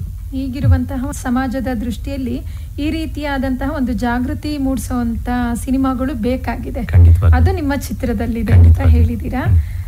ಇನ್ನು ಯಾವ ಪಾತ್ರದಲ್ಲಿ ಕಾಣಿಸುವಂತ ಆಸೆ ನಿಮಗಿದೆ? ನನಗೆ ಅದೇ ಅವಾಗ್ಲೇ ಹೇಳಿದ್ನಲ್ಲ, ನಾನು ಪದೇ ಹೇಳ್ತಾನೆ ಇರ್ತೀನಿ. ಇನ್ನೂ ಎಷ್ಟು ಸಲ ಕೇಳಿದ್ರು ನಂಗೆ ರಾಜ್ಕುಮಾರ್ ಸರ್ ಅಂದ್ರೆ ತುಂಬಾ ಇಷ್ಟ. ಅವ್ರದ್ದು ನೋಡ್ಕೊಂಡ್ ಬಂದಿದ್ದ ಸಿನಿಮಾಗಳನ್ನ ನಾನು ಪೌರಾಣಿಕ ಪಾತ್ರಗಳಲ್ಲಿ ರಾಜಂದು ಅಥವಾ ಮಯೂರ ತರದ್ದು ನನಗೆ ಸಿಕ್ಕರೆ ತುಂಬಾನೇ ಖುಷಿ. ಬಟ್ ಅವ್ರ ಮಟ್ಟಿಗೆಲ್ಲ ಮಾಡಕ್ಕಾಗಲ್ಲ.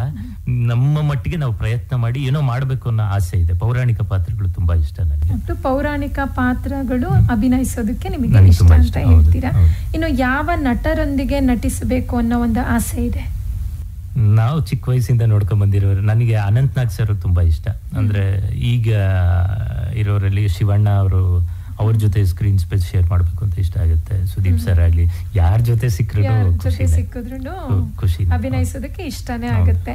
ಇನ್ನು ಪರಭಾಷೆಯಿಂದ ಏನಾದ್ರೂ ಅವಕಾಶ ಸಿಕ್ಕರೆ ಅಲ್ಲೂ ಕೂಡ ಅಭಿನಯಿಸ್ತೀರಾ? ಖಂಡಿತವಾಗ್ಲೂ ಅಭಿನಯಿಸ್ತೀನಿ. ಆದ್ರೆ ಕನ್ನಡ ಬಿಟ್ಟು ಯಾವತ್ತೂ ಹೋಗೋದಿಲ್ಲ.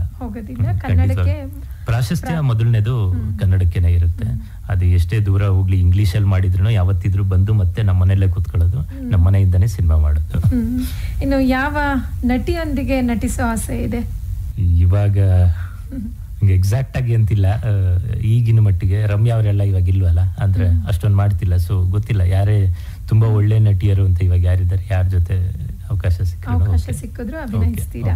ಇನ್ನು ಈಗಿನ ಯುವಕರಿಗೆ ಚಿತ್ರಕ್ಕೆ ಬರಬೇಕು ಅಂತ ಈಗ ಆಲ್ಮೋಸ್ಟ್ ಅಲ್ಲಿ ಪ್ರತಿಯೊಬ್ರು ಯುವಕರಿಗೂ ಒಂದು ಆಸೆ ಇರುತ್ತೆ. ಈಗ ರೀಲ್ಸ್ ಅಂತ ಎಲ್ಲ ಮಾಡೋದಕ್ಕೆ ಬಂದಾಗ್ಲಿಂದ ಸುಮ್ಮನೆ ಆದ್ರೂ ಸರಿ ಒಂದು ಫಿಲಮ್ದು ಯಾವುದೋ ಒಂದು ತುಣುಕನ್ನ ಇಟ್ಕೊಂಡು ಅಭಿನಯನ ಮಾಡ್ತಾ ಇರ್ತಾರೆ, ಅಥವಾ ಸ್ಟೇಟಸ್ಗೆ ಹಾಕೊಳ್ಳೋದಾಗ್ಬೋದು, ಮಾಡ್ತಾನೆ ಇರ್ತಾರೆ. ಇನ್ನು ಏನಾದ್ರೂ ಅವಕಾಶ ಅವ್ರಿಗೂ ಕೂಡ ಕನ್ಸಂತ ಇರುತ್ತೆ. ಹೀರೋ ಆಗೋದು ಅಂತಂದ್ರೆ ಅಷ್ಟು ಸುಲಭದ ಮಾತಲ್ಲ. ಯಾವ ರೀತಿ ತಯಾರಿ ಮಾಡ್ಕೊಳ್ಬೇಕಾಗತ್ತೆ? ತಯಾರಿ ಅಂತಂದ್ರೆ ಮೊದಲನೇದಾಗಿ ಹೇಳ್ಬೇಕು ಅಂತಂದ್ರೆ ಅವರಲ್ಲಿ ಅವ್ರ ಕಾನ್ಫಿಡೆನ್ಸ್ ಇರ್ಬೇಕು. ಏನೋ ಮಾಡ್ತೀನಿ ಅನ್ನೋ ಒಂದು ಛಲ ಇರ್ಬೇಕು ಫಸ್ಟ್. ಆಮೇಲೆ ತಯಾರಿಗೆ ಹೋಗ್ಬೇಕಾಗತ್ತೆ. ಒಂದು ಆಕ್ಟಿಂಗ್ ಕ್ಲಾಸ್ ಅಂತ ಹೋದ್ರೂ ಅಲ್ಲಿ ತುಂಬಾ ಏನು ಹೇಳ್ಕೊಡಲ್ಲ. ನಮ್ಮಲ್ಲಿ ಒಂದು 10% ಇದ್ರೆ ಒಂದು 10% ಅವ್ರು ಪಾಲಿಶ್ ಮಾಡ್ಬೋದೇ ಹೊರತು ಕಂಪ್ಲೀಟ್ ಆಕ್ಟಿಂಗ್ ಹೇಳ್ಕೊಟ್ಬಿಡ್ತೀನಿ ಅನ್ನೋದು ಇಲ್ಲ. ಸೊ ಫೈಟ್ಸ್, ಡ್ಯಾನ್ಸ್, ಅಂದ್ರೆ ಕಮರ್ಷಿಯಲ್ ಹೀರೋ ಆಗಿ ಬರ್ಬೇಕು ಅನ್ನೋ ಆಸೆ ಇದ್ರೆ ಖಂಡಿತವಾಗ್ಲೂ ಫೈಟ್ಸ್ ಕಲಿಬೇಕಾಗುತ್ತೆ, ಡ್ಯಾನ್ಸ್ ಕಲಿಬೇಕಾಗುತ್ತೆ. ಒಂದು ರಂಗಭೂಮಿ ಮೂಲಕ ಹೋದ್ರೂ ಒಳ್ಳೇದೇನೆ. ಆಕ್ಟಿಂಗ್ ಇನ್ನೂ ಒಂದಷ್ಟು ಮೆಚ್ಯೂರಿಟಿ ಸಿಗುತ್ತೆ ರಂಗಭೂಮಿ ಮೂಲಕ ಹೋದ್ರೆ. ಸೊ ರೀಲ್ಸ್ ಮಾಡೋರು ಅಂತ ಎಲ್ಲ ಹೇಳ್ತಿದ್ದಾರೆ, ಅದು ಒಂದು ಕಲೆನೇನೆ. ಅದು ಎಲ್ಲರಿಗೂ ಬರಲ್ಲ. ಅದು ನಮ್ಮಂತ ನಟರಿಗೆ ಕೇಳಿದ್ರೆ ಅದ್ ನಮಗೆ ಮಾಡೋದ್ ಕಷ್ಟ ಆಗ್ಬೋದು. ಅದು ಅವ್ರದ್ದು ಕಲೆ. ಅದನ್ನ ಇಟ್ಕೊಂಡು ಸಿನಿಮಾಗೆ ಬರ್ತೀನಿ ಅಂದ್ರೆ ಅದು ಒಂದ್ ಸ್ವಲ್ಪ ಪ್ಲಸ್ ಆಗ್ಬೋದು ಅವರಿಗೂ ಕೂಡ.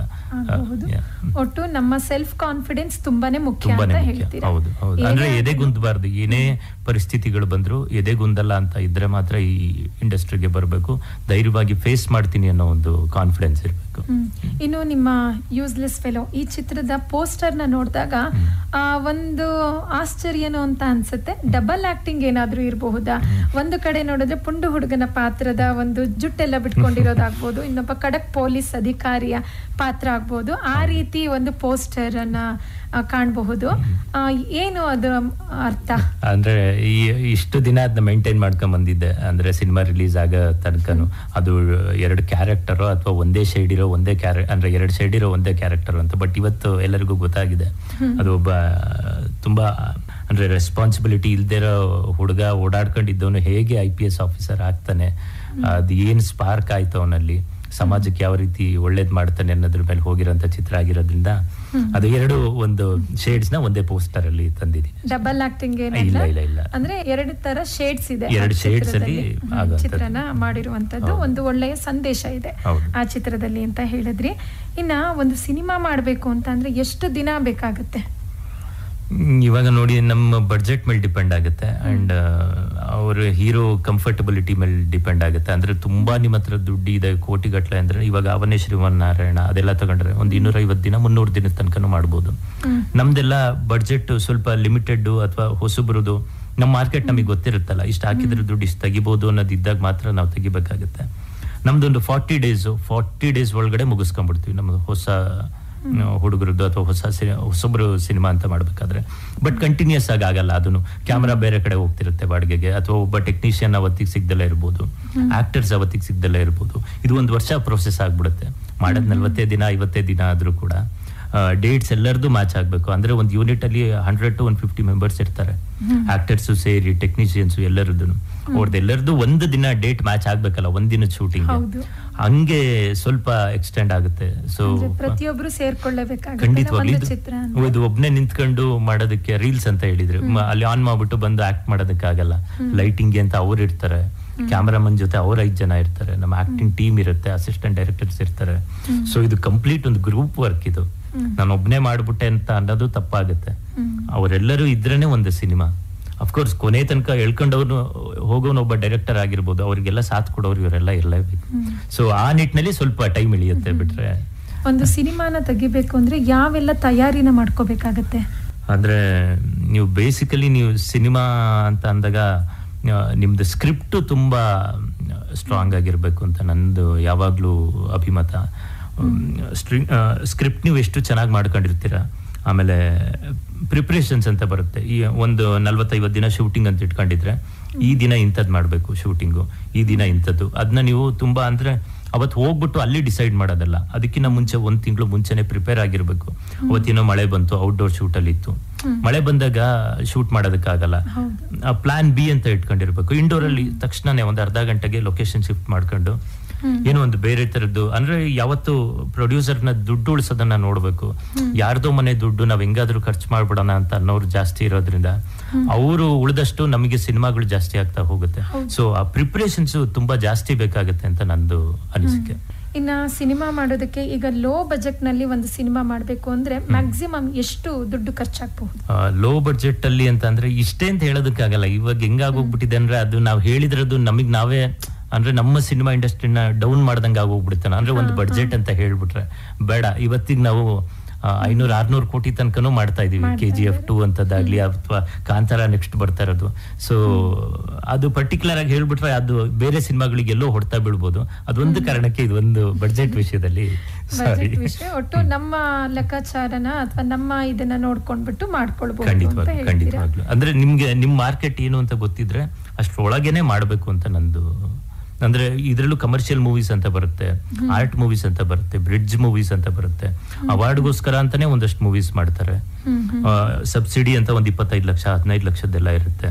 ನಿಮಗೆ ಸಬ್ಸಿಡಿಗೋಸ್ಕರನೇ ಮಾಡ್ಬೇಕು, ಸಿನಿಮಾ ತುಂಬಾ ಸೇಫ್ ಆಗಿರ್ಬೇಕು ಅಂದಾಗ ಅದ್ರೊಳಗೆ ಮಾಡೋಂತ ವರ್ಗನೂ ತುಂಬಾ ಇದೆ. ಕಮರ್ಷಿಯಲ್ ಮೂವೀಸ್ ಅಂತ ಬಂದಾಗ ಅದ್ರದ್ದು ಮೀರಿ ಹೋಗುತ್ತೆ ಬಡ್ಜೆಟ್ಗಳು. ಫೈಟ್ಸ್ ಆಗಿರ್ಬೋದು, ಡ್ಯಾನ್ಸ್ ಮಾಡಿಸ್ಬೇಕಾಗುತ್ತೆ, ಲೆಂತ್ ತುಂಬಾ ಜಾಸ್ತಿ ಆಗುತ್ತೆ. ಸೊ ಆ ನಿಟ್ಟಿನಲ್ಲಿ ನೋಡ್ಕೊಂಡು ಮಾಡ್ಬೇಕು. ಇನ್ನು ಒಟ್ಟಾರೆ ನಿಮ್ಮ ಚಿತ್ರದ ಬಗ್ಗೆ ಏನ್ ಹೇಳೋದಕ್ಕೆ ಇಷ್ಟಪಡ್ತೀರಾ? ಸಿನಿಮಾ ಒಂದು ಕಂಪ್ಲೀಟ್ ಫ್ಯಾಮಿಲಿ ಎಂಟರ್ಟೈನರ್. ಅಂದ್ರೆ ಚಿಕ್ಕ ಮಗುವಿಂದ ಹಿಡಿದು, ಚಿಕ್ಕ ಮಗು ಅಂದ್ರೆ ಒಂದು 5-6 ವರ್ಷ ಮಗುನು ಆ ಮನೆಯಿಂದ ಬಂದು ಕೂತು ಅಲ್ಲಿ ಅವರ ತಾತ ಅಜ್ಜಿನೂ ಕೂತು ಒಂದೇ ಸಮ ಕೂತು ನೋಡೋ ಅಂತ, ಅಂದ್ರೆ ಒಂದು ಮುಜುಗರ, ಯಾವುದೇ ಮುಜುಗರ ಇಲ್ದಲೆ ಕರ್ಕೊಂಡು ಹೋಗುವಂತ ಒಂದು ಸಿನಿಮಾ ಇದು, ತೋರಿಸ್ಕೊಂಡು ಹೋಗುವಂತ ಸಿನಿಮಾ. ಕೋರ್ಸ್ ನಮ್ಮ ಹುಡುಗರಿಗೆಲ್ಲ ಬೇಕು ಅಂದ್ರೆ ಬ್ರೇಕಪ್ ಆಗಿರೋ ಹುಡುಗರಿಗೆ ತುಂಬಾ ಇಷ್ಟ ಆಗುತ್ತೆ ಈ ಸಿನಿಮಾ. ಆಮೇಲೆ ಒಂದಷ್ಟು ಒಳ್ಳೆ ಡ್ಯಾನ್ಸ್ ಇದೆ, ಫೈಟ್ ಇದೆ, ಸಮಾಜಕ್ಕೆ ಒಳ್ಳೆ ಒಂದು ಸಂದೇಶ ಇದೆ. ಸೊ ಈ ರೀತಿಯಾಗಿ ಇರೋಂಥ ಸಿನಿಮಾನ ದಯವಿಟ್ಟು ಕನ್ನಡಿಗರು ಬಂದು ಕೈ ಹಿಡಿಬೇಕು ಅಂತ ನಾನು ಈ ಮೂಲಕ ಕೇಳ್ಕೊಳ್ತೀನಿ. ಅಫ್ಕೋರ್ಸ್ ಇವತ್ತಿಗೆ ಕಡಿಮೆ ಆಗಿದೆ, ಅಂದ್ರೆ ಥಿಯೇಟರಿಗೆ ಬರುವಂತ ಒಂದು ಜನಸಂಖ್ಯೆ ಕಡಿಮೆ ಆಗಿದೆ. ನಮ್ಮಂತ ಹೊಸ ಹುಡುಗರು ಅಂದ್ರೆ ಇನ್ನೊಬ್ಬ ಪ್ರತಿಭೆ ಏನೋ ಒಬ್ಬ ಬರ್ಬೇಕು ಅನ್ನೋ ಆಸೆ ನಿಮ್ಗಳಿಗೂ ಇದ್ರೆ ದಯವಿಟ್ಟು ಥಿಯೇಟರ್ಗೆ ಬರೋದ್ರ ಮೂಲಕ ನಮಗೆ ಆಶೀರ್ವದಿಸ್ಬೇಕು. ಆಮೇಲೆ ಟಿವಿಲ್ ಬರೋದು, OTT ಬರೋದು ಇದ್ದಿದ್ದೇನೆ. ಒಬ್ಬ ಸ್ಟಾರ್ ಆಗ್ಬೇಕು ಅಂತ ಅಂದ್ರೆ ಥಿಯೇಟರ್ ಅಲ್ಲಿ ಓಡ್ಬೇಕಾಗುತ್ತೆ ಸಿನಿಮಾ. ಆ ನಿಟ್ಟಿನಲ್ಲಿ ನಿಮ್ಮ ಹುಡುಗನ ಬೆಳೆಸ್ಬೇಕು ಅಂದ್ರೆ ದಯವಿಟ್ಟು ಸಿನಿಮಾ ಥಿಯೇಟರ್ಗೆ ಬಂದು ಆಶೀರ್ವದಿಸಿ ಅಂತ ಕೇಳ್ಕೊಂಡು. ಹೌದು, ಅಂದ್ರೆ ಒಂದು ಸಿನಿಮಾನ ಥಿಯೇಟರ್ ಅಲ್ಲಿ ಹೋಗಿ ನೋಡಿದ್ರೇನೆ ಚಂದ. ಆಗ ನಮ್ಮ ಈಗಿನ ಪ್ರತಿಭೆನ ಬೆಳೆಸಿದಂತೆ ಕೂಡ ಆಗುತ್ತೆ. ನೋಡಿ, ಮಾತಾಡ್ತಾ ಸಮಯ ಆಗಿದ್ದೇ ಗೊತ್ತಾಗ್ಲಿಲ್ಲ. ಸಾಕಷ್ಟು ಮಾಹಿತಿನ ನಿಮ್ ಜೊತೆ ಹಂಚ್ಕೊಂಡ್ರಿ. ಇನ್ನು ನಿಮ್ಮ ಬಾಲ್ಯದ ಬಗ್ಗೆ ಆಗ್ಬಹುದು, ಚಿತ್ರದ ಬಗ್ಗೆ ಆಗ್ಬಹುದು, ಚಿತ್ರರಂಗಕ್ಕೆ ಬಂದಿರೋ ಬಗ್ಗೆ ಎಲ್ಲ ವಿಸ್ತಾರವಾಗಿ ಹಂಚ್ಕೊಂಡ್ರಿ. ಇನ್ನ ತುಂಬಾ ಕಷ್ಟ ಅಂತ, ಚಿತ್ರರಂಗಕ್ಕೆ ಬಂದಾಗ ತುಂಬಾ ಕಷ್ಟ ಅಂತ ಏನಾದ್ರು ಅನ್ನಿಸ್ತಾ ನಿಮ್ಗೆ? ಇಲ್ಲ, ನಾನು ಅದೇ ಮುಂಚೆನೆ ಹೇಳ್ದಂಗೆ ನಾನು ಟೆನ್ಷನ್ ಫ್ರೀ, ಆಮೇಲೆ ಕಾಮ್ ಆಗಿರೋ ಅಂತವನು. ನಾನು ಯಾವ್ದನ್ನೂ ಕಷ್ಟ ಅಂತ ಅನ್ಕೊಂಡವನೆಲ್ಲ. ಯಾಕೆಂದ್ರೆ ನಾನು ಇಷ್ಟಪಟ್ಟು ಬಂದಿರೋ ಅಂತ ಒಂದು ಫೀಲ್ಡ್ ಇದು. ಸೊ ಕಷ್ಟ ಅಂತ ಅಂದ್ರೆ ನಮ್ ಕೈ ಕಾಲು ಏಟಾಗೋದು, ಕಾಲ್ ಮುರಿದು ಹೋಗೋದು ಅದೆಲ್ಲ ಇದ್ದಿದ್ದೆ. ಅದು ರೆಸ್ಟ್ಗಳು ತಾಂಡಿರೋದಾಗಿರ್ಬೋದು. ನಮಗೆ ಈ ಕಷ್ಟಗಳು ಯಾವತ್ತು ಕಾಣಿಸಲ್ಲ ಅಂತ ಅಂದ್ರೆ ಜನಗಳು ನೋಡಿ ಮೆಚ್ಚುಗೆ ವ್ಯಕ್ತಪಡಿಸಿದಾಗ. ಇವತ್ತಿನ ಮಟ್ಟಿಗೆ ಸಿನಿಮಾ ನೋಡಿ ತುಂಬಾ ಪ್ರಶಂಸೆ ಕೊಡ್ತಾ ಇದ್ದಾರೆ ನನಗೆ. ಅದ್ರ ಮುಂದೆ ನಮ್ಮ ಕಷ್ಟಗಳು ಇರ್ಬೋದು, ಇಲ್ವೇ ಇಲ್ಲ ಅಂತ ಹೇಳಲ್ಲ. ಅದನ್ನೆಲ್ಲ ಹೇಳೋದಕ್ಕೂ ಒಂದು ವೇದಿಕೆ ನನಗೆ ಇನ್ನೂ ದೊಡ್ಡ ಮಟ್ಟದಲ್ಲಿ ಸಿಕ್ಕಿದಾಗ ಅದು ಇನ್ನೊಂದಷ್ಟು ಜನಕ್ಕೆ ಇನ್ಸ್ಪೈರ್ ಮಾಡಬೇಕು. ನನ್ನ ಹೇಳೋ ಕಷ್ಟಗಳು ಇವತ್ತಿನ ಮಟ್ಟಿಗೆ ಹೇಳಿದ್ರೆ, ಒಂದು ಸಾಧನೆ ಮಾಡ್ದಲೇ ಹೇಳಿದ್ರೆ ನೀನು 100 ಜನದಲ್ಲಿ ಒಬ್ಬ ಅಂತ ಅನ್ಕೊಂಡ್ಬಿಡ್ಬೋದು ಅನ್ನೋ ಕಾರಣಕ್ಕೆ ಕಷ್ಟಗಳು ಖಂಡಿತವಾಗ್ಲೂ ಎಲ್ಲರಿಗೂ ಇರುತ್ತೆ, ಇಲ್ವೇ ಇಲ್ಲ ಅಂತ ಹೇಳ್ತಿಲ್ಲ. ಸೊ ಒಂದು ದೊಡ್ಡ ವೇದಿಕೆ ಇನ್ನೊಂದಷ್ಟು 100 ಜನಕ್ಕೆ ಇನ್ಸ್ಪೈರ್ ಮಾಡೋಂಥ ವೇದಿಕೆಗಳಲ್ಲಿ ಖಂಡಿತವಾಗ್ಲೂ ಹೇಳೋದಕ್ಕೆ ಇಷ್ಟಪಡ್ತೀನಿ. ಇನ್ನು ನಿಮ್ಮ ಮುಂಬರುವ ಚಿತ್ರಗಳು ಕೂಡ ಯಶಸ್ಸನ್ನ ತಂದುಕೊಡ್ಲಿ. ನಮ್ಮ ಹಾಸನ ಜಿಲ್ಲೆಯ ಪ್ರತಿಭೆ ಮೊಳಕೆ ಒಡೆದು ಸಸಿ ಆಗ್ತಾ ಇದೆ. ಅದು ಹೆಮ್ಮರವಾಗಿ ಬೆಳೆದು 100 ಜನರಿಗೆ ನೆರಳು ನೀಡುವಂತೆ ಆಗ್ಲಿ ಅಂತ ನಮ್ಮ ಆಕಾಶವಾಣಿಯ ಪರವಾಗಿ ಹಾರೈಸ್ತೀವಿ. ಹೀಗೆ ಒಳ್ಳೊಳ್ಳೆ ಚಿತ್ರವನ್ನ ಮಾಡ್ತಾ ಜನರನ್ನ ರಂಜಿಸ್ತಾ ಇರಿ ಅಂತ ಹೇಳ್ತಾ ಕಾರ್ಯಕ್ರಮವನ್ನ ಮುಗಿಸುವಂತ ಸಮಯ ಆಯ್ತು. ಇಲ್ಲಿ ತನಕ ಬಂದು ನಮ್ ಜೊತೆ ನಿಮ್ಮ ಜೀವನದ ಬಗ್ಗೆ ಹಂಚಿಕೊಂಡಿದ್ದಕ್ಕೆ ಧನ್ಯವಾದಗಳು. ನಮಸ್ಕಾರ. ಧನ್ಯವಾದಗಳು. ನಿಮ್ ಕೂಡ ನಮಸ್ಕಾರ. ತುಂಬಾ ಚೆನ್ನಾಗಿ ಮಾಡಿದ್ರೆ ಆಂಕರಿಂಗ್. ಧನ್ಯವಾದಗಳು. ಕೇಳುಗರೆ, ಇಲ್ಲಿ ತನಕ ನಮ್ಮ ಹಾಸನದ ಉದಯೋನ್ಮುಖ ನಟರಾದ ಮನು UB ಅವರ ಸಂದರ್ಶನವನ್ನ ಕೇಳಿದ್ರಿ. ಮತ್ತೆ ಮುಂದಿನ ಕಾರ್ಯಕ್ರಮದಲ್ಲಿ ಭೇಟಿಯಾಗೋಣ. ಎಲ್ಲರಿಗೂ ನಮಸ್ಕಾರ.